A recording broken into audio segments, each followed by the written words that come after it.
Ayan, for this video, samahan nyo naman po kami na mag-ayos nitong aming mga napopropa na small size or cuttings ng bougainvillea.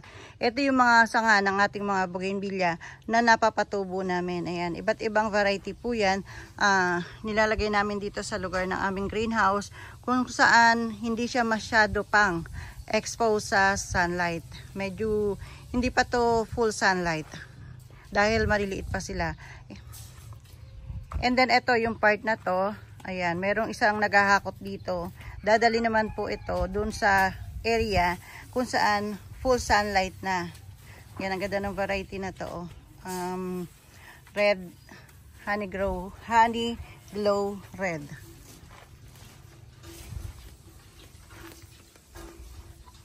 Ayan, pagka po kasi, teka, unahin natin step by step kung saan sila nagsimula. Okay, una po, dati na natin na-vlog ito. Ito yung lalagyan namin ng aming mga ina-ICU na sanga ng bougainvillea. Isa lang to sa lugar ng kung saan kami naglalagay ng mga tanim. Meron pa po doon sa greenhouse sa bukid. So, after nito, na mapatubo, halimbawa may ugat na. Ayan, kapag may ugat na, dito naman yung area nila kung saan naglilipat sila ng paso. Nire-repat nila. Ayan yung aming mixture, ordinary soil lang, tsaka rice hull. Ito yung mga galing sa cup. Ayan. Pagkalipat po dito sa seedling bag from cup, nilalagyan pa ng plastic. Yung plastic di pa inaalis agad. Yan ang daming ano dito. Ito naman yung mga medyo ayaw lumago. Yung mga slow grower natin sa dati sa vlog natin. Inililipat namin sa mga lalagyan na ganito. Sa mga white pot. Kapag mabagal lumaki. Dito maganda sila. Makakalaki silang mabuti. So, ayan lahat yung mga nailipat namin ng mga 2 araw yan. After nilang mailipat dito sa seedling bag, eto yung mga lalagyan nila ng mga tubo na. Ayan.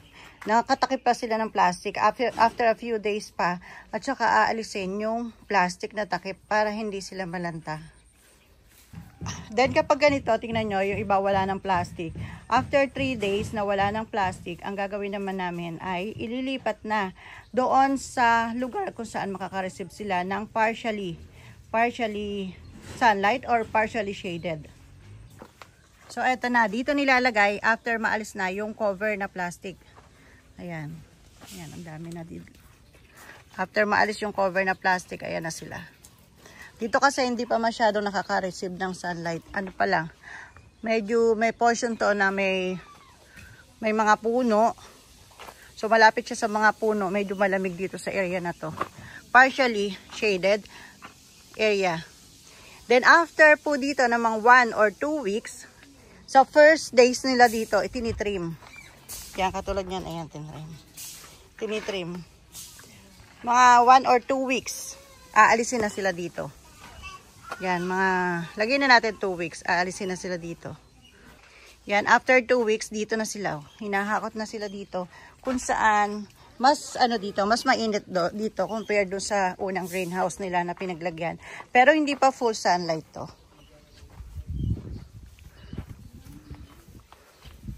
Ayan, medyo na sila buhay na.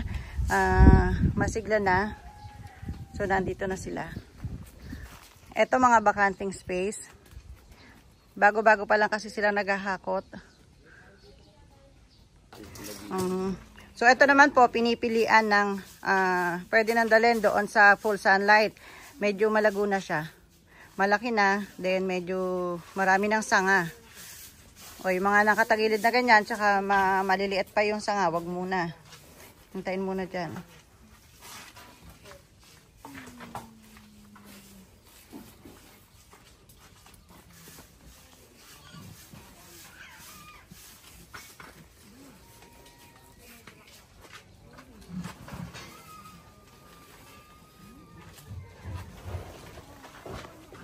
O, tingnan ko yung 2. Oo nga, tingnan ko nga. Yung, wag kang kukuha ng tagilid ha. Yan, o alam mo na yan kung paano gagawin dyan. Sige.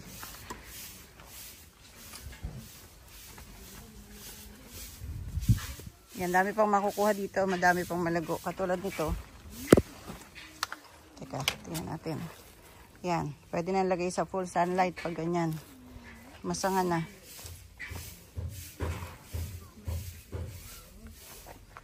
Ayan. Ayan. Tapos to, pwede na pang full sunlight.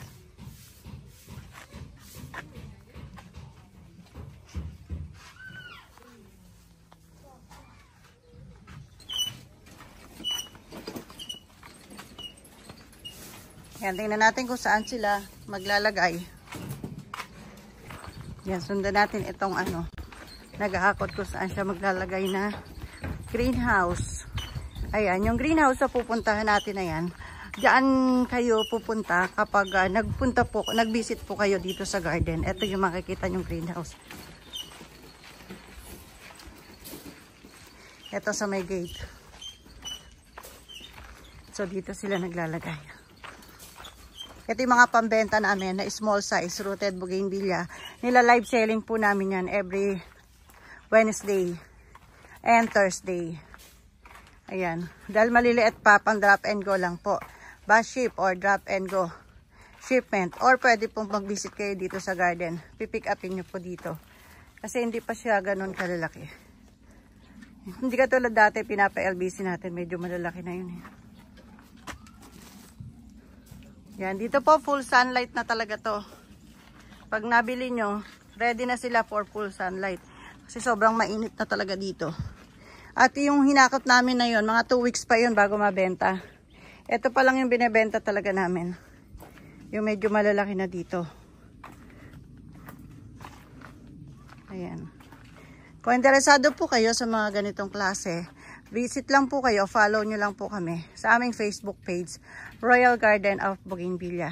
Doon po tayo nagbebenta sa ating Facebook page. Ito naman, dito sa portion na to, nandito yung ating mga naka-white pot. Yan, ito yung mga for sale natin na naka-white pot. Yan, 200 po ang benta namin dito.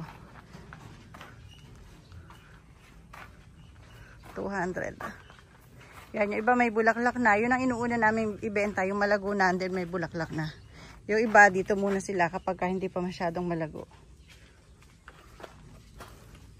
Yan. Magaganda pong collection ang bougainvillea. Nakakaloko kasi ang gaganda ng mga bulaklak nila.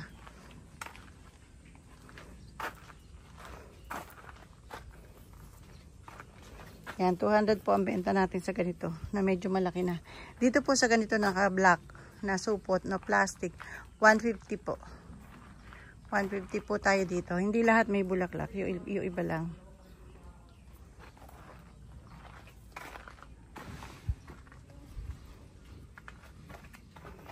Yan, iba-ibang kulay. Ang ganda naman. May orange, may fuchsia pink, may red na red.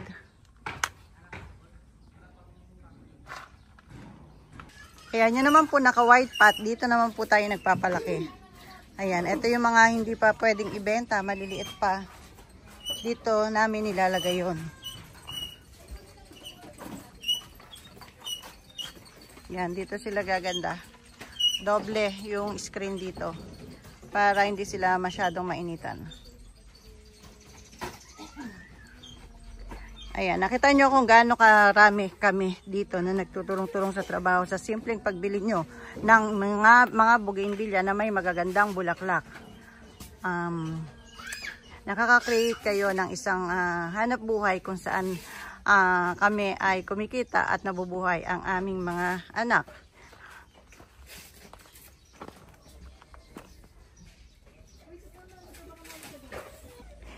Ito naman po sa lugar na to, nandito yung mga meron na pong may-ari nito. Ayan, namay na nila. Hindi pa lang nasi-ship kasi naghihintay pa ng pandagdag para kumpletong isang kahon. Ayan. So that's all for today's vlog po. Nakita nyo naman kung ano yung mga ginagawa namin dito. Ayan. And tapos may konti pang marites. So that's all. Thank you so much po for watching.